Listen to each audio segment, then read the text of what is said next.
वंदे मातरम सभी को। तो कैसे सब लोग, देखो आज एक और नया वीडियो लेके आ चुके हैं और आज के इस वीडियो में हम लोग करने वाले हैं उत्तराखंड बोर्ड के लिए जो 2026 के लिए सोशल साइंस का सैंपल पेपर आया है। यानी कि आज करेंगे सामाजिक विज्ञान का सैंपल पेपर। देखेंगे कैसे क्वेश्चन आ रहे हैं। सोशल साइंस का क्वेश्चन पेपर होगा। समय होगा हमेशा के लिए 3 घंटा और नंबर मिलेंगे हमेशा की तरह 80 नंबर, बाकी 20 नंबर प्रैक्टिकल के। ठीक हो गया, प्रैक्टिकल के नंबर होंगे। आगे देखो, इस प्रश्न पत्र में कुल 24 क्वेश्चन है। क्वेश्चन कम कर दिए गए हैं अब और निर्धारित नंबर उनके सामने दिखे गए हैं। चलो चलो आगे बढ़ते हैं इनमें से। हाँ ये देखो, ये जरूरी चीज होती है यहाँ पर। एसएसटी के पेपर में पढ़ लेना एक बार। प्रश्न संख्या 1 बहुविकल्पी प्रश्न है और प्रश्न संख्या 2 अभिखंड अभिकथन और कारण के रूप में दिया गया है। देखो, अगर इंग्लिश में कहें तो ये चीज, क्वेश्चन नंबर 1 तो है एमसीक्यू मल्टीपल चॉइस क्वेश्चन, लेकिन क्वेश्चन नंबर जो 2 है उसके दो पार्ट हैं और दोनों असर्शन रीजन है। देखो उत्तराखंड बोर्ड ने अब हर पेपर के अंदर असर्शन रीजन डाल दिया है। यानी कि उत्तराखंड बोर्ड अच्छे से चाहता है कि तुम लोग क्वेश्चन को चीजों को सोच समझ के समझो। ठीक है, पहले सोचो फिर समझो फिर उसको ग्रहण करो। तो इसलिए उन लोगों ने ये जो असर्शन रीजन है अब हर क्वेश्चन में डाल दिए। ठीक है, पहले इतिहास में ये सब नहीं आता था। चलो आगे, 3 से 6 तक अति लघुत्तरी प्रश्न है। ठीक हो गया, एक एक नंबर वाले क्वेश्चन होंगे वो भी। 6 से 17 तक लघु उत्तरी प्रश्न है, 80 नंबरों में उसका 80 शब्दों में उसका उत्तर देना है। 17 से 22 वाले लॉन्ग टाइप वाले क्वेश्चन है, उनका आंसर 120 शब्दों में देना है। और प्रश्न संख्या 23 केस स्टडी क्वेश्चन। देखो यहाँ भी केस स्टडी आ गई, यानी कि पूरा उत्तराखंड बोर्ड सीबीएसई बोर्ड बनते जा रहा है धीरे धीरे। और 24 तो हर बार की तरह होता ही मानचित्र है, मानचित्र आता है हर बार। ठीक है, मानचित्र 6 नंबर का आता है शायद। अब देखो इसमें कितने का आएगा, देखते हैं अभी। तो देखो एक बात मैं बोलने वाला था, हाँ यहाँ पर लिखा है कि क्वेश्चन नंबर 7 से लेकर क्वेश्चन 16, ये देखो क्वेश्चन नंबर 7 से 16 तक शॉर्ट आंसर टाइप क्वेश्चन है, लेकिन उनका आंसर हमें 80 वर्ड में देना है। अब ध्यान सुनो, उत्तराखंड बोर्ड की जो कॉपी होती है वो ऐसी लंबी कॉपी होती है। ठीक है, इधर इतना मार्जिन होगा, यहाँ से तुम्हें लिखना होगा इतना छोटा होगा, यहाँ से तुम लिखना है, यहाँ से लिखना शुरू करना है यहाँ तक। अब इतने के अंदर तुम इतने के भरोगे कम से कम, ज्यादा नहीं तो एक पेज तो पूरा भरना है अच्छे से, तब तुम्हें उसमें 3 नंबर मिलेंगे। एक एक क्वेश्चन का एक पेज समझ लो बस। क्योंकि एक अगर कोई आदमी एक लाइन में अगर 6 शब्द भी लिखता होगा ना, तो औसतन जो तुम्हारे 80 शब्द होंगे कम से कम 12-14 लाइन में आएंगे। 12-14 लाइन आराम से तुम एक पेज में भर सकते हो, हेडिंग वेडिंग बना के पॉइंट्स पॉइंट्स बना के। ठीक है, तो यानी कि 3 नंबर वाले क्वेश्चन में, इस 80 वाले में तुम्हें एक पेज तो पूरा भरना है। और जो 120 वाला आएगा, इसमें कम से कम तुम्हें 2 पेज तो आंसर लिखना ही लिखना होगा। ठीक है, अब वो कैसे लिखेंगे बताते रहेंगे। क्योंकि देखो 2 पेज वाला बहुत आसान होता है लिखना, कुछ नहीं करना होता है। एक नंबर वाले क्वेश्चन में तुम लोग जो भी आंसर होगा ना उसको पॉइंट से बनाओगे। जैसे पॉइंट नंबर 1, जैसे पॉइंट नंबर 1 हो गया, point number 2, point number 3, point number 4, point number 5, ऐसे करके उत्तर बनेगा। पर 120 वाले जो शब्द वाले आंसर होते हैं, 120 वर्ड्स में लिखने वाला, इसमें तुम सबसे पहले हेडिंग बनाओगे कि क्वेश्चन लिखा, क्वेश्चन का थोड़ा सा इंट्रोडक्शन दे दिया यहाँ पर। अब हेडिंग नंबर 1 हेडिंग डाली और डैश कर दिया और फिर यहाँ से उत्तर लिखना शुरू किया। फिर हेडिंग नंबर 2, यानी कि एक पेज में तुम कम से कम 2 हेडिंग तो लिख दो। फिर दूसरे पेज में 4 हेडिंग, तो ये दूसरे पेज में 2 हेडिंग, पहले पेज में 2 हेडिंग, तो ये टोटल मिला के 4 हेडिंग हो गई, 2 पेज भर गए। बस तुम्हें लिखना उस तरीके से है कि तुम्हारा उत्तर बड़ा लगे। यह है उत्तराखंड बोर्ड में लिखने का तरीका। ठीक है, चलो तुम उत्तर बड़ा दिखाना अपना कुछ भी करके। आगे, क्वेश्चन एग्जाम को लगना चाहिए कि बच्चे ने नीट एंड क्लीन करके अच्छे से 120 वर्ड लिखे होंगे, गारंटी। वो आंख बंद करके तुम्हारे पे विश्वास करे, इतने ढंग से क्वेश्चन को लिखना है, हेडिंग वेडिंग बना के बिल्कुल बढ़िया। उसमें चित्रकारी नहीं करनी है, तरीके से लिखना है, वही तुम्हारा सजाना हो जाएगा। ठीक, उसी बढ़िया एक्सप्रेशन बनेगा उसके सामने। तो ये सब छोड़ दो, अब आओ क्वेश्चन पेपर पे। पहला क्वेश्चन है कि ऑटोमन साम्राज्य से आप क्या समझते हैं? What do you mean by Ottoman Empire? Ottoman Empire कहाँ का था? ऑटोमन एम्पायर कहाँ का था? भाई पढ़ा होगा ना, इटली का होगा, तुर्की का होगा। तो इसमें आंसर लगाना है। ये क्वेश्चन इंपॉर्टेंट है, कई बार आया भी है और इस साल के मास्टरमाइंड में भी ये क्वेश्चन है। ठीक हो गया। इंग्लैंड में सर्वप्रथम औद्योगिक क्रांति कब हुई? The first in industrial revolution first took place in England. ये भी तुम्हारी मास्टरमाइंड में क्वेश्चन है। ठीक है, यानी कि देखो मास्टरमाइंड से क्वेश्चन आया है, ये भी इंपॉर्टेंट क्वेश्चन है। और इसके आंसर मैं नहीं बताऊंगा, इसके आंसर तुम लोग खुद ढूंढो, अपने कहीं से किताब से ढूंढो, मास्टरमाइंड ढूंढो, पढ़ो, कुछ करो। आंसर तुम्हें खुद ढूंढना, मैं बता दूंगा बस कहाँ से है। और ये जो क्वेश्चन आया है, ये आया है चैप्टर नंबर 1 से। जो हिस्ट्री है उसका चैप्टर नंबर 1 से आया है। ठीक हो गया। और ये तो ये वाले इंडस्ट्री वाले चैप्टर से है। और और हाँ ठीक है, देखो भारत में किस मिट्टी का विस्तार सर्वाधिक क्षेत्रफल में है? यानी कि विच soil type has the largest cover area in India, यानी कि भारत में सबसे ज्यादा कौन सी मिट्टी फैली है? जलोढ़ मिट्टी फैली है, लेटेराइट फैली है, काली फैली है, लाल और पीली, ब्लैक, रेड, येलो, लेटेराइट या एलुवाइल। अब बताना तुम्हें कौन सी वाली फैली है। ये ज्योग्राफी से क्वेश्चन है, ठीक है। ज्योग्राफी वाला वो सॉइल वाला चैप्टर है, उससे है ये। आगे, ये भी इंपॉर्टेंट है, ये मास्टरमाइंड तुमको आराम से मिल जाएगा, मास्टरमाइंड में मिलेगा ये मास्टरमाइंड। आगे, सरिस्का बाघ अभयारण्य किस राज्य में स्थित है? ये भी किससे है? ज्योग्राफी से है। ठीक हो गया। सतलुज नदी पर कौन सा बांध बना है? सतलुज नदी पर कौन सा बांध बना है, ये भी तुम्हें मास्टरमाइंड में मिल जाएगा, ये भी इंपॉर्टेंट क्वेश्चन है, कई बार आया है। ठीक है, सतलुज नदी पर कौन सा बांध बना है? भाखड़ा नांगल बना है, पता नहीं कौन सा बना है। तो which dam has been built in the Sutlej river? Sutlej river पे कौन सा बांध बना है, बता देना। आगे, अमेरिका संघ में राज्यों की संख्या कितनी है? What is the number of state in American federation? America जो बड़ा है ना, टोटल अमेरिकन है, यूनाइटेड स्टेट अमेरिका, तो उसमें कितने राज्य हैं ये बताना है। ये तुम्हारे किससे है? ये तुम्हारा पॉलिटी से है। और ये मास्टरमाइंड में तुम्हें आराम से क्वेश्चन मिल जाएगा, ये भी मास्टरमाइंड में मिल जाएगा। तो मास्टरमाइंड बच्चों, अगर तुम्हें एसएसटी कवर करनी है मास्टरमाइंड, तो अच्छे से बिल्कुल रट डालो, बिल्कुल अच्छे से। भारत में हिंदू कोड बिल कब पारित किया गया? हिंदू कोड बिल, ठीक है, इसके बारे में इसलिए करंट अफेयर्स भी थोड़ी बहुत जरूरी होते हैं। हिंदू कोड बिल अभी वो चल रहा था, क्या कहते हैं वो, जब वो चल रहा था, क्या बोलते हैं उसको, वक्फ बोर्ड वाला मामला चल रहा था, तो उसमें एक हिंदू क्यू बार आया था और एक मुस्लिम क्यू बार आया था। उसी तरह एक हिंदू कोड बिल भी है। अभी हो हिंदू कोड बिल क्या है, कौन कोई इसकी तरह का कभी पढ़ना, इसको टाइम मिले, हिंदू कोड बिल बढ़िया है ये भी। उपभोक्ता संरक्षण अधिनियम क्या है? ये भी तुमको मिल जाएगा आराम से, मास्टरमाइंड में मिलेगा ये भी। उपभोक्ता संरक्षण अधिनियम किससे संबंधित है? ये जो consumer protection act, consumer protection किसके लिए बनाया था? कंज्यूमर्स के लिए बनाया गया था, कि कोई भी कंज्यूमर के साथ धोखाधड़ी कभी ना हो। ठीक है, ये तो मिल जाएगा। आगे बढ़ते हैं। विश्व व्यापार संगठन की स्थापना की गई, the World Trade Organization, WTO, कब स्थापित किया गया? ये भी तुम्हें कहाँ से मिलेगा? हिस्ट्री से मिलेगा। ठीक हो गया, ये भी कहाँ वाले मिलेगा? मास्टरमाइंड में मिलेगा। आगे चलो। भूकंप की दृष्टि से भारत का सबसे ज्यादा खतरे वाला क्षेत्र कौन सा है? सबसे ज्यादा खतरे वाला क्षेत्र कौन सा है? ये तुम्हें ज्योग्राफी का क्वेश्चन है, मास्टरमाइंड में आराम से मिल जाएगा। The most earthquake prone a region in India, सबसे ज्यादा ऐसा कौन सा एरिया है जहाँ पे भूकंप का खतरा सबसे ज्यादा बना रहता है? ठीक है, अब ये हो गया एमसीक्यू क्वेश्चन। ठीक, अब आते हैं असरसन रीजन पे, जिसके लिए हमने इस वीडियो को बनाया है, क्योंकि असरसन रीजन आज से पहले उत्तराखंड बोर्ड में नहीं आए हैं। ठीक, वो भी एसएसटी के पेपर में तो कभी नहीं। अब देखो देखो क्या लिखा है, पहले हिंदी में पढ़ लें, चलो हिंदी पढ़ लेते हैं। अभिकथन और, जाति पर विशेष ध्यान देने से लोकतंत्र में नकारात्मक परिणाम उत्पन्न हो सकते हैं। भाई हो सकते हैं, जाति से विशेष ध्यान देने से, सही बात है। यह अन्य महत्व कारण है इसका, अन्य महत्वपूर्ण विषयों से ध्यान हटा सकती है तथा तनाव, विवाद और हिंसा तक उत्पन्न कर सकती है। बिल्कुल सही है, ये भी सही है, ये भी सही है, और ये इसका सही कारण उत्तर देता भी है। ठीक है, हाँ। तो जाति पर ध्यान दोगे तो लोकतंत्र में नकारात्मक परिणाम क्या होंगे? ये होगा, तनाव होगा, विवाद होगा, हिंसा उत्पन्न होगी, बहुत कुछ खतरे हो सकते हैं। तो अभिकथन और कारण दोनों सही है, और कारण अभिकथन की सही व्याख्या करता है, इसका पहला ऑप्शन है। इंग्लिश में पढ़े तो ये क्या कहता है? इंग्लिश में पढ़े तो कहता है कि, असर्जन कहता है, excessive focus on the caste, यानी कि कोई पार्टी है वो कास्ट पे सबसे ज्यादा जोर दे रही है, can lead the negative outcomes for democracy.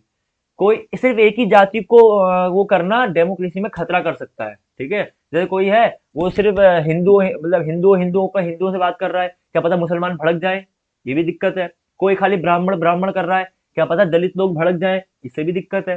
तो ये बात तो सही है। ठीक है, आगे क्या है, it can divert attention from the other important issues. अब देखो, अब कोई जाति बात कर रहा है, जाति जाति जाति कर रहा है, तो इससे क्या होगा, तनाव पैदा होने लगेगा, और सारा ध्यान उस सिचुएशन पे चले जाएगा। अब देश की शिक्षा हो गया, रोजगार हो गया, व्यापार हो गया, मुद्रा का गिरना हो गया, मतलब इन्फ्लेशन हो गया, और हमारा रुपया बार बार गिर रहा है, इन सब मुद्दों से ध्यान भटक सकता है। ठीक है, ध्यान भटक सकता है, तो ये it can lead a tension, ये टेंशन बना सकता है, कॉन्फ्लिक्ट हो सकता है, और इससे वॉयलेशन हो सकता है। कई बार हिंदू मुस्लिम दंगे भी हुए हैं। ठीक है, तो ये उसी का परिणाम है। इसका मतलब असर्सन सही था, excessive focus on the caste can lead the negative outcome for democracy, ये भी सही है। रीजन भी सही है, और रीजन जो है वो अच्छे से डेमोक्रेसी को बताता है। ठीक है, सॉरी, असर्सन को डिफाइन करता है। तो both assertion and reason are true, and reason is the correct explanation of assertion, ये बिल्कुल सही है। आगे, कहाँ गया, हाँ, अभिकथन, भारत में संघवाद राष्ट्रीय एकता को बनाए रखने हेतु शासन के क्षेत्रीय हितों को प्रतिनिधित्व प्रदान करने में सक्षम बनाता है। भारत में संघवाद राष्ट्रीय एकता को बनाए रखने हेतु शासन में क्षेत्रीय हितों को प्रतिनिधित्व प्रदान करने में सक्षम बनाता है। सही बात है। भारत एक संघ है, यानी कि अलग अलग राज्यों का ग्रुप है। ठीक है, भारत एक संघ है, सभी राज्यों का एक संघ है, और इसमें सभी क्षेत्रीय राज्यों का हिस्सा हो, मतलब हिस्सेदारी होती है। ठीक है, ये तो सही है। भारत में शक्ति केंद्र सरकार तथा राज्यों के बीच समान रूप से विभाजित है, ये गलत है। ठीक है, देखो, भारत में शक्ति केंद्र सरकार और राज्य सरकार के बीच में बटी तो है, पर बराबर बराबर नहीं बटी है। कहीं पर केंद्र को ज्यादा पावर है, राज्य को कम पावर है। तो ये दोनों चीजें सही तो हैं, दोनों दोनों चीजें सही तो है, पर ये इसकी सही व्याख्या नहीं करता। ये उसका सही ऑप्शन है। Federalism in India enables the respiration of regional interest in the governance while maintaining national unity। ये बात तो सही है बिल्कुल, कि जो भारत का फेडरलिज्म है वो भारत की यूनिटी बरकरार रखता है। Power in India divide equally between central and the state government, ये बात गलत है। ये आधी सही है आधी गलत है, क्योंकि भारत में सेंट्रल गवर्नमेंट और स्टेट गवर्नमेंट को पावर्स तो बांटी गई है, पर वो बराबर बराबर पावर नहीं है। कहीं पर स्टेट पे ज्यादा पावर है, पर सेंट्रल में कम पावर है। कहीं पर सेंट्रल में ज्यादा पावर है, स्टेट में कम पावर है। ठीक है, मोटा मोटी देखें तो सेंट्रल के पास ज्यादा पावर है हमेशा, और स्टेट के पास पावर थोड़ी सी कम है। तो हम ये कह सकते हैं कि both assertion and reason are the true, but reason is not correct explanation of the assertion. ठीक है, सॉरी सॉरी सॉरी, गलत हो गया गलत हो गया, ये नहीं नहीं नहीं नहीं, ये गलत हो गया। असर्शन सही है, रीजन गलत है। बराबर बराबर इक्वल पावर नहीं बटी है, ये गलत है। अभिकथन सही है, परंतु कारण गलत है। समान पावर नहीं बटी है। ठीक है, पावर बटी है पर समान रूप से नहीं बटी, ये इसकी वजह से गलत हो गया। हाँ, assertion is true, reason is false. चलो आगे देखते हैं। एनसीसी का पूरा नाम बताइए। National Cadet Corps. ये बढ़िया क्वेश्चन है, इंपॉर्टेंट क्वेश्चन है, कई बार आया भी है, मास्टरमाइंड में मिल जाएगा। आगे, उत्तराखंड प्रदेश के दो क्षेत्रीय दलों के नाम बताओ। Right the two any regional parties of Uttarakhand. एक तो हो गया यूकेडी, और दूसरी तुम सर्च कर लेना, ये भी कहाँ मिलेगा तुम्हें, मास्टरमाइंड में टॉपिक मिल जाएगा आराम से। ये भी इंपॉर्टेंट क्वेश्चन है, कई बार आया है। आगे, अरे गैर परंपरागत ऊर्जा के दो साधन बताइए। ये भी इंपॉर्टेंट है, मास्टरमाइंड में मिलेगा आराम से। क्या है, state two sources of non conventional energy, Mastermind में मिल जाएगा। ठीक है, ये हमारे इकोनॉमी में है, इकोनॉमी वाले चैप्टर से है, इकोनॉमी की बुक से है, रिसोर्सेज वाले चैप्टर से शायद ही। हाँ, जियोग्राफी में है यार, ये जियोग्राफी में। चलो, सिल्क मार्ग से संसार के कौन से भाग जुड़े। सिल्क मार्ग पढ़े हैं ना हमने, एशिया यूरोप कौन कौन से जुड़े हैं ये बताना है।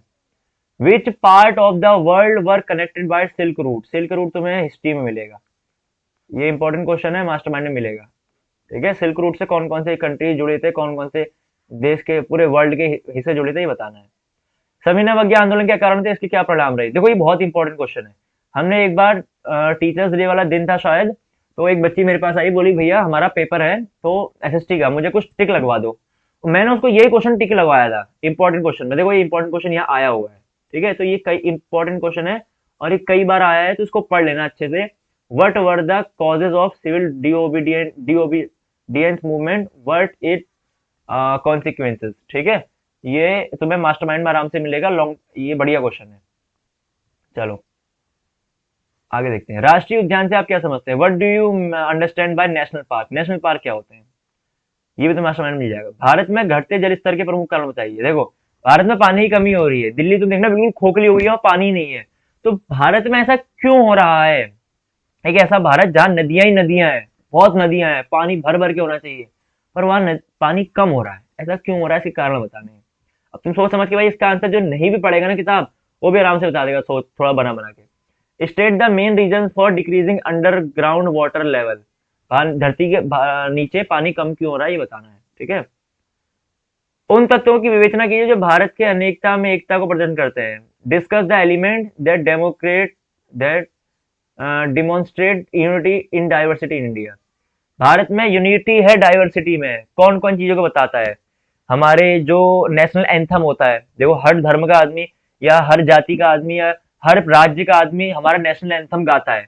नेशनल एंथम हमारा एक ऐसा डिमॉन्स्ट्रेट हो गया जो हमारी डाइवर्सिटी में यूनिटी को बताता है। हमारे त्योहार हो गए, सभी त्योहार, देखो लोहड़ी होती है तो पंजाबी लोग भी उसमें शामिल होते हैं, नॉर्थ इंडियन भी शामिल होते हैं, साउथ इंडियन लोग भी शामिल होते हैं, हमारे फेस्टिवल्स हो गए। ऐसे करके हमें बताना है इसका आंसर, ठीक है। चलो आगे बढ़ते हैं। 11वां क्वेश्चन, ये ठीक हो गया, ये वाला क्वेश्चन इंपॉर्टेंट है, ठीक है, ये वाला। State the main reason for decreasing ground water. प्रजातंत्र में राजनीतिक दलों के महत्व पर प्रकाश डाली, बहुत इंपॉर्टेंट क्वेश्चन है, याद रख लो, अभी से इंपॉर्टेंट डाल दो। Throw light on the importance of political parties in democracy.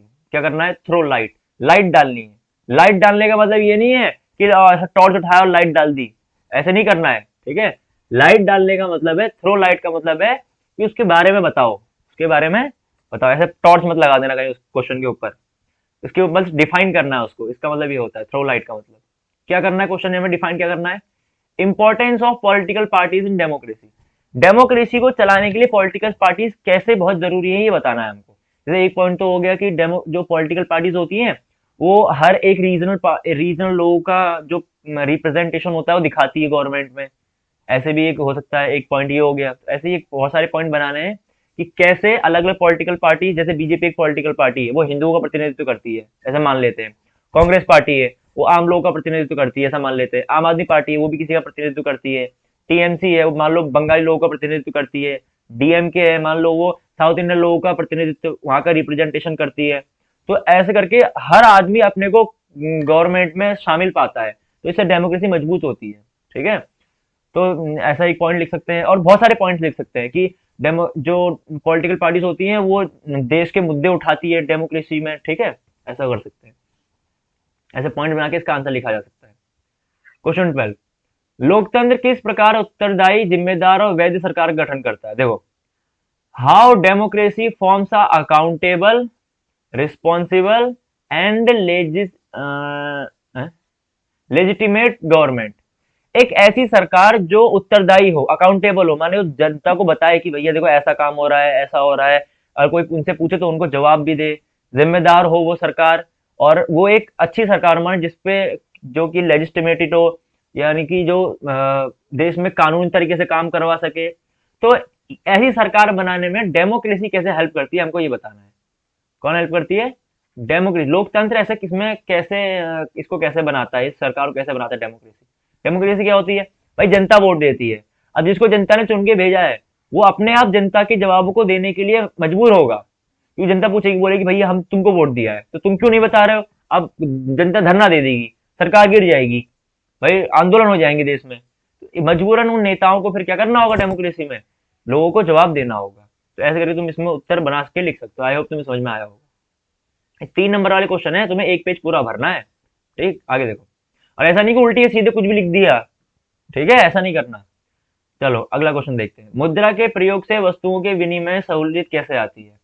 How does the use of money, money कैसे फैसिलिटेट करता है एक्सचेंज ऑफ गुड्स को? जैसे मान लो तुमने मेरे से 1 किलो आलू खरीदा, मान लो मैं आलू बेचने वाला हूँ, तुमने मेरे से आलू खोला, बोला भैया 1 किलो आलू दे दो। मैंने बोला आलू ले लो 20 रुपए किलो, तुमने मुझे 20 रुपए दे दिए। तो तुमने मेरे से 1 किलो आलू ले लिया और तुमने मुझे 20 रुपए दिए। तो यहाँ पर क्या हुआ, तुमने एक चीज ली और मुझे एक चीज दी, यही तो होता है एक्सचेंज ऑफ गुड्स। तो इसमें पैसा कैसे, जो मनी होती है, मुद्रा, ये कैसे इसमें सहूलियत बनाती है, मैंने इसको आसान कर देती है, ये बताना है। तो देखो ऐसा होता है, जैसे मान लो तुमने मेरे से 1 किलो आलू लिया, और तो तुमने मेरे से 1 किलो आलू लिया तो तुम मुझे बदले में कुछ दोगे। मान लो तुमने पैसा नहीं दिया, तुमने मेरे को 1 किलो गेहूं दे दिया।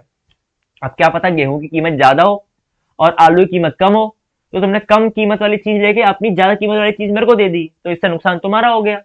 तो इसमें मनी कैसे काम करता है कि, तो ये तुम्हें बताना होता है। समझ में आया कुछ? चलो अगला, वैश्वीकरण ये इंपॉर्टेंट क्वेश्चन है, ठीक है, इसको याद रखना। और ये वाला भी इंपॉर्टेंट है, ये इंपॉर्टेंट, ये तुम्हें मास्टरमाइंड में मिलेगा सब। चलो, वैश्वीकरण प्रक्रिया से बहुराष्ट्रीय कंपनियों की क्या भूमिका होती है? वैश्वीकरण क्या होता है? पूरे विश्व में अपना व्यापार करना, इधर उधर दूसरे देशों में जाना। उसमें बहुराष्ट्रीय कंपनियों की क्या भूमिका है बताना है। ये तुम्हें इंपॉर्टेंट क्वेश्चन है, मास्टरमाइंड में मिलेगा। What is the role of multinational company, MNCs का क्या प्रोसेस रहता है ग्लोबलाइजेशन में? ग्लोबलाइजेशन क्या होता है? जैसे इंडिया कोई कंपनी है, चाइना में जाकर व्यापार करेगी, जापान में जाकर व्यापार करेगी, अमेरिका में जाकर व्यापार करेगी। तो ऐसे ग्लोबलाइजेशन करने में, सारे पूरे विश्व में अपना वो फैलाने में, व्यापार फैलाने में, ये जो एमएनसीज होती हैं ये कैसे काम करती हैं, ये कैसे इंपॉर्टेंस देती है, ये बताने का क्या रोल है? तुम्हें मास्टरमाइंड, ये बहुत इंपॉर्टेंट क्वेश्चन है, तुम्हें पढ़ना होगा ये, भले ही मास्टरमाइंड ना मिले पर पढ़ना है। अगला क्वेश्चन, प्राथमिक चिकित्सा में DRABC का क्या तात्पर्य है? DRABC क्या है? फर्स्ट एड में, ये डिजास्टर में मिलेगा तुम्हें, ठीक है। ये और इंपॉर्टेंट क्वेश्चन है यार, इससे कई क्वेश्चन बनते हैं, ठीक है। चलो आगे देखते हैं। हाँ, वैकल्पिक संचार साधन के रूप में फैक्स का क्या महत्व है? What is the importance of fax alternative communication medium? ये तुम्हें भी कहाँ मिलेगा? अपनी बुक में मिलेगा। और ये फैक्स कैसे काम करता है? फैक्स क्या करता है? तुरंत मैसेज पहुंचा देता है। पहले के जमाने में टेलीग्राम होते थे, ठीक है, टेलीग्राफ होते थे, तो उसमें टाइम लगता था, चिट्ठी आने में टाइम लगता था, पर फैक्स आने में कुछ ज़्यादा टाइम नहीं लगता था, आ जाता था आराम से। तो उसमें अगर हम इसको एक अल्टरनेट अपनाएं तो कैसे ये महत्वपूर्ण है, ये बताना है। फ्रांस, हाँ देखो कितना बढ़िया क्वेश्चन आया। फ्रांसीसी लोगों के बीच सामूहिक पहचान का भाव पैदा करने के लिए फ्रांसीसी क्रांतिकारियों ने क्या कदम उठाए? बहुत जरूरी भाई। उन्होंने एक तिरंगा झंडा अपनाया, उन्होंने राष्ट्रगान अपनाया, सामूहिक राष्ट्रगान, उन्होंने नारी रूपक चिन्हों का उपयोग किया, ये सब बताना है। ये पहले चैप्टर में मिलेगा तुम्हें, चैप्टर नंबर 1 में मिलेगा, और ये मोस्ट इंपॉर्टेंट क्वेश्चन है और कई बार आया है, रिपीटेड है ये, ठीक है। What step did French revolutionaries take create sense of collective identities among the French people? French के लोगों ने अपने को जोड़ने के लिए एक दूसरे को क्या क्या किया? उन्होंने ट्राई कलर फ्लैग लेके आए, वो 3 कलरों वाला फ्लैग। उन्होंने अपना नेशनल एंथम बनाया और बहुत सारे लेख लिखे और समाचार पत्र छापे। उन्होंने वो मारियान और मारियान जैसे वो बनाए, यूनिटीज बनाए, बहुत सारी चीजें उन्होंने की है, वही बताना है। तो तुम्हें चैप्टर नंबर 1 में मिलेगा और इंपॉर्टेंट क्वेश्चन है, मास्टरमाइंड में तुमको आराम से मिलेगा, इसको अच्छे से पढ़ के जाना, ठीक है। चलो, संसाधन संरक्षण क्या है? अपने क्षेत्र में मौजूद संसाधनों के संरक्षण हेतु आप क्या सुझाव देना चाहेंगे? संसाधन संरक्षण क्या होता है भाई? हमारे पास संसाधन है, जैसे लोहा है, कोयला है और ऊर्जाएं हैं, ये सब संसाधन ही तो है हमारे पास। लकड़ी है, पेट्रोल है, ये संसाधन है। तो इनका संरक्षण हमें करना है, कैसे करना है? इनका बचाव क्या होता है, यही बताना है हमें। संसाधन संरक्षण, इनका बचाव करना है, संसाधन संरक्षण है। हमारे क्षेत्र में मौजूद जो संसाधन है, हमारे पास जंगल बहुत है, पेड़ है, इनको हम कैसे बचाएंगे, इसके लिए कुछ सुझाव अपनी तरफ से तुम्हें देने हैं। या फिर प्रौद्योगिकी और आर्थिक विकास के कारण संसाधनों का अधिक उपयोग हुआ है, इस पे आप विचार दीजिए। यानी कि जैसे टेक्नोलॉजी बढ़ी है और जब देश ने विकास किया, तो बताओ कि इस संसाधनों का अधिक उपयोग हुआ है, इस पर तुम क्या सोचते हो, ये बताना है। देखो क्वेश्चन क्या कहता है, what is resource conservation? Resource conservation क्या है? ये मोस्ट इंपॉर्टेंट क्वेश्चन है, अभी पकड़ लो इसको। यानी रिसोर्सेज को बचाना, उन्हें अच्छे से यूज करना, लिमिटेड तरीके से, वही रिसोर्सेज कंजर्वेशन है। What suggestions do you make to conserving the resources in your area? जो तुम्हारे आसपास में एरिया में रिसोर्सेज हैं, उनको तुम बचाने के लिए क्या क्या सजेशंस दे सकते हो, वो लिख देना है, अपने सजेशन लिख देना कि कैसे कैसे हम रिसोर्सेज बचा सकते हैं। अगर तुमको ये ना आए, तुम्हारे पास एक ऑप्शन है, has technology and economic development lead the greater use of resources? Give your views on this. देखो, जैसे जैसे विकास होगा, डेवलपमेंट होगा और टेक्नोलॉजी बढ़ेगी, वो अधिक ज्यादा रिसोर्सेज मांगेगी। ये तो बात सही है, तुम भी पता होगा, तुम भी मानते होगे। तो इस पे अपना पॉइंट ऑफ व्यू देना है कि तुम क्या सोचते हो, इसके बारे में बताना है। जैसे मान लो सड़क बन रही है, ठीक है, अब सड़क बनने में हमको कोल तार भी चाहिए होगा, भाई लोहा भी चाहिए होगा, बहुत सारा लोहा चाहिए होगा, हमें गाड़ियां चाहिए होंगी, गाड़ियां ट्रैक्टर वगैरह चलाने के लिए पेट्रोल चाहिए होगा। पर तुम जहाँ रोड बनाओगे वहां अगर जंगल, तो जंगल भी काटना पड़ेगा। तो जो हमारे रिसोर्सेज हैं भर भर के यूज हो रहे हैं, ठीक है। तो तुम क्या इसको सही मानते हो, क्या इसको गलत मानते हो, तो ये तुम्हें बताना है। मेरी तरफ से तो भाई ये होता है, जब कोई डेवलपमेंट होता है ना, तो भर भर के रिसोर्सेज यूज होते हैं, अंधाधुंध कर लिए जाते हैं कभी कभी। तो मेरा रीजन, मैं उत्तर लिखता तो मैं इसी पे लिखता। तुम देख लेना क्या लिखना है इसका। 19 क्वेश्चन, भारतीय संघात्मक व्यवस्था में पाए जाने वाले एकात्मक तत्वों की विवेचना कीजिए। तुम्हें पॉलिटी में मिलेगा और ये तुम्हें मास्टरमाइंड में आराम से मिलेगा, ठीक है। 4 नंबर का क्वेश्चन है, हेडिंग बना के लिखना है। 2 पेज वाला क्वेश्चन आ गया, देखो ये सब 2 पेज वाले क्वेश्चन है, ये हो गया, ये हो गया। आगे, अगर तुमको ये नहीं आ रहा है तो तुम ये लिख सकते हो, भारत की संघीय व्यवस्था बेल्जियम की संघीय व्यवस्था से कैसे भिन्न है? इन दोनों देशों की संघीय व्यवस्था में क्या समानता है? और ये क्वेश्चन मोस्ट इंपॉर्टेंट क्वेश्चन है, ये बात ध्यान रख लेना और मास्टरमाइंड तुमको मिलेगा। और बिल्कुल पढ़ के जाना, इस क्वेश्चन को छोड़ने की गलती मत करना, पॉलिटी का क्वेश्चन है। क्वेश्चन क्या कहता है, discuss the unitary features found in Indian federal system. Indian federal system जो है भारत का, उसमें कैसे वो सबको यूनिटी में रखता है, ठीक है, वो तुम्हें बताना है। और अगर तुमको ये नहीं आए तो तुम और में इसका क्या लिख सकते हो, how is the federal system of India different from the federal system of Belgium. तुम्हारी बुक में है ना, बेल्जियम का भी दे रखा है, इंडिया का भी दे रखा है। तुमको ये बताना है कि जो भारत का जो फेडरल सिस्टम है, भारत का फेडरल सिस्टम बेल्जियम से कैसे अलग है, ठीक है, डिफरेंस बताना है। तो एक तरफ से तुम हेडिंग डाल सकते हो भारत का फेडरल सिस्टम, फिर कुछ इसके बारे में लिख सकते हो, फिर हेडिंग डाल सकते हो बेल्जियम का फेडरल सिस्टम, इसमें लिख सकते हो। तो एक पेज तुम्हारा इससे भर जाएगा। फिर बताना है also state the similarities between the federal system these countries. फिर एक पेज तुम लोगे, उसमें इनकी क्या लिखोगे, हेडिंग डालोगे similarities of federal system in both countries. ठीक है, यहाँ पर तुम हेडिंग डालोगे बड़ा सा, difference between federal system both countries, एक पेज डिफरेंस का हो गया, एक पेज उसकी सिमिलरिटीज का हो गया। तो दो क्वेश्चन है इसमें, दो दो पेज भर देना, आराम से तुम्हें 4 नंबर मिलने हैं। और अच्छे से लिखना, तो सिमिलरिटीज लिख देना है दूसरे पेज में, ठीक है, कि भारत और बेल्जियम के फेडरल सिस्टम में क्या सिमिलरिटीज है। अब ये सब करने के लिए तुम्हें पढ़ना जरूर होगा, ठीक है। तो बच्चे कहते हैं भैया हम एसएसटी के पेपर में कब सोचेंगे, कब लिखेंगे। तो सोचना तो कुछ होता ही नहीं है एसएसटी के पेपर में। पहले इतने अच्छे तरीके से पढ़ के जाओ कि तुम्हें पेपर में सोचने की जरूरत ना पड़े। क्योंकि जब मैंने अपना एसएसटी का पेपर दिया था क्लास 10th में, तो मेरे 94 नंबर आए थे। और मुझे यकीन है कि मेरे जो 6 नंबर हैं वो पूरे मैप में ही कटे होंगे।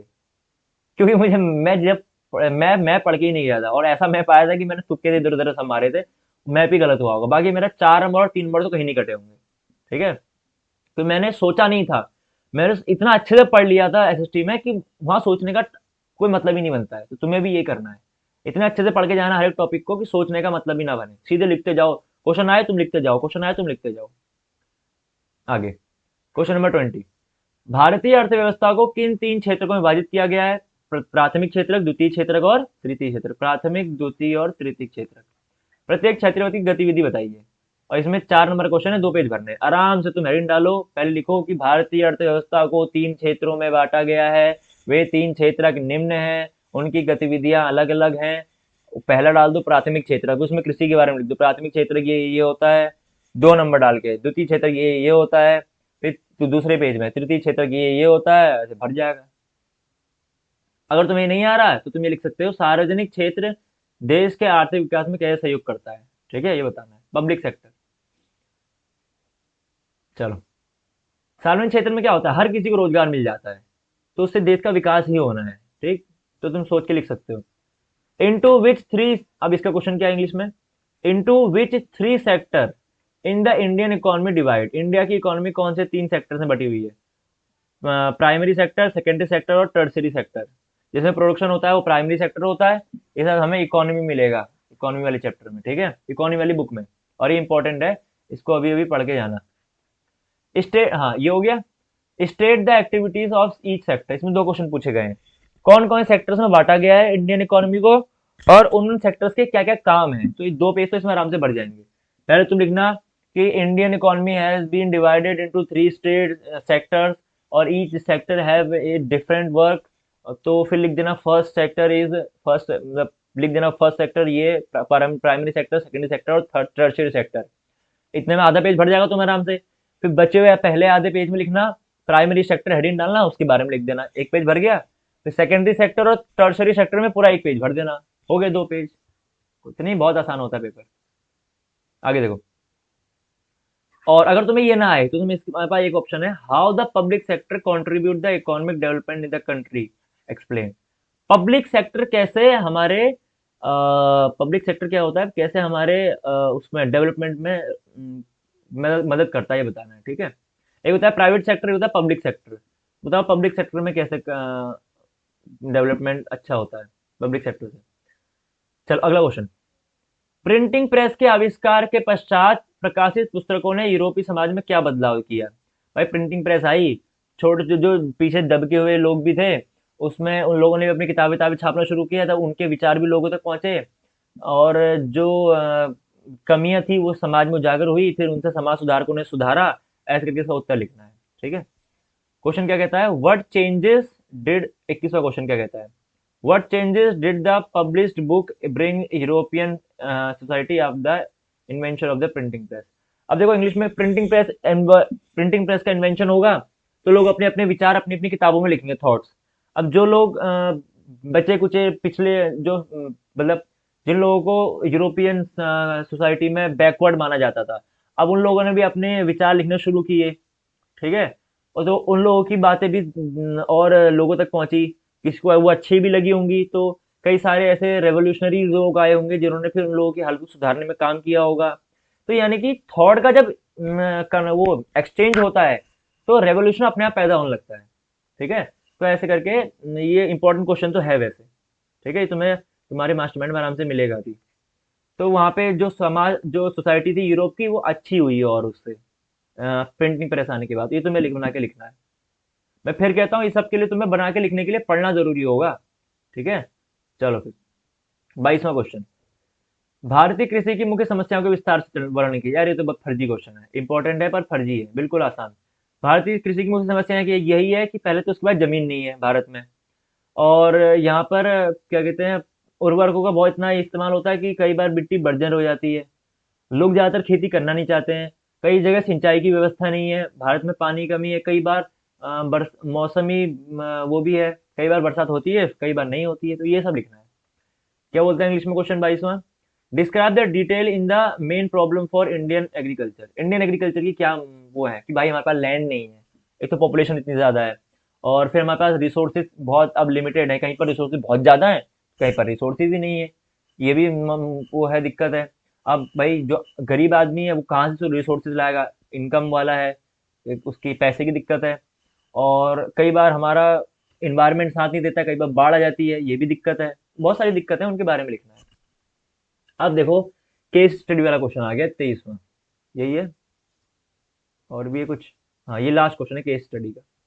अब देखो, रिंडरपेस्ट महामारी 1880 के दशक के अंत में अफ्रीका में फैली एक विनाशकारी, ये तो वही है कि बहुत सारे एशिया से लाए गए थे बीमार मवेशी को मध्य एशिया अफ्रीका में फैली रिंडरपेस्ट महामारी ने अफ्रीका की अर्थव्यवस्था पर विनाशकारी प्रभाव डाला, जिसकी ये वही है।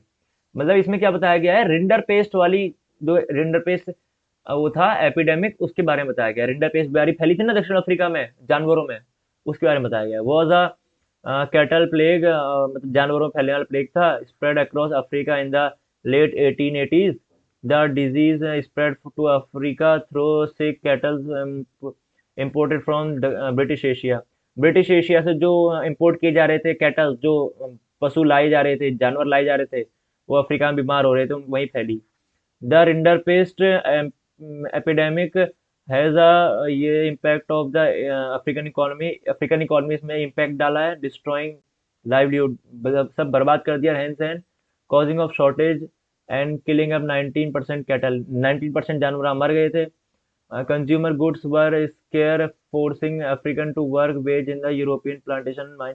मतलब यूरोप में फिर अफ्रीका के लोगों की हालत तहस नहस हो गई थी इस बीमारी के कारण, तो उनको फिर मजबूरन क्या करना पड़ा, यूरोपियंस के जो प्लांटेशन थे वहां काम करना पड़ा, और वहां की खदानों में, माइंस में काम करना पड़ा। ये तो एक कहानी होगी। अब क्वेश्चन क्या कहता है देखो। पहला क्वेश्चन, रिंडर पेस्ट महामारी ने अफ्रीका के लोगों में किन किन क्षेत्रों पर प्रभाव डाला। भाई सीधा सीधा यहाँ लिखा हुआ है, ये अर्थव्यवस्था पर प्रभाव डाला, वहां के आजीविका पर प्रभाव डाला, खाद्य संकट पैदा हुआ, ये सब इसके उत्तर लिखने हैं। क्या लिखा है पहला question, which areas of Africa did the rinder paste epidemic effect. Rinder paste जो था उसने अफ्रीका के किन सेक्टर्स में, किन एरियाज में इफेक्ट डाला। वहां की इकोनॉमी में इफेक्ट डाला, वहां के लाइवलीहुड्स पे इफेक्ट डाला, वहां की फूड शॉर्टेज हो गई, इन सब के बारे में लिखना है। 2 नंबर का है, लिख देना है। फिर लिखना है बी ऑप्शन, रिंडर पेस्ट महामारी किस साल फैली। ये लिखा है रिंडर पेस्ट वाली 1980 में फैली। 1980, हाँ ठीक हो गया। 1880, 1880 में फैली। तो ये लिखा है in which year did the rinderpest ये एपिडेमिक स्प्रेड। रिंडरपेस्ट कब फैला, 1880 में फैला। ये इसका एक नंबर का आंसर है। Why what other name is rinderpest epidemic known, but why other name is the rinderpest epidemic known. Rinderpest महामारी को अन्य किस नाम से जाना जाता है। रिंडरपेस्ट महामारी को दूसरे किस नाम से जाना जाता है, ये इसमें कहाँ गया, ये इसमें नहीं बताया है। ठीक है, लेकिन जो तुम जो जिसने भी चैप्टर में पढ़ा होगा, अगर जो जिसने भी इस चैप्टर को पढ़ा होगा, अगर तुमने इस चैप्टर को अच्छे से पढ़ा है, तो वो तुम आराम से बता दोगे कि इस चैप्टर में रेंडर पेस को और कौन से दूसरे नाम से जाना गया था। ठीक, ये एक क्वेश्चन है जो इसमें नहीं बताया गया है। ठीक हो गया। दूसरा नाम क्या है रेंडर पेस का, ये बताना है, अदर नेम। चलो ये हो गया। अब इतना था पेपर। अब यहाँ से आ गया देखो हमारा मैप। क्वेश्चन नंबर 24 क्या कहता है, इसके 24 के दो पार्ट हैं। दिए गए भारत के मानचित्र की निम्नलिखित घटनाओं को राज्यों के नाम से दर्शाइए। राज्यों के नाम लिखना है। जैसे मान लो ये भारत का मैप है, ये गलत बन गया। मान लो ये है भारत का नक्शा,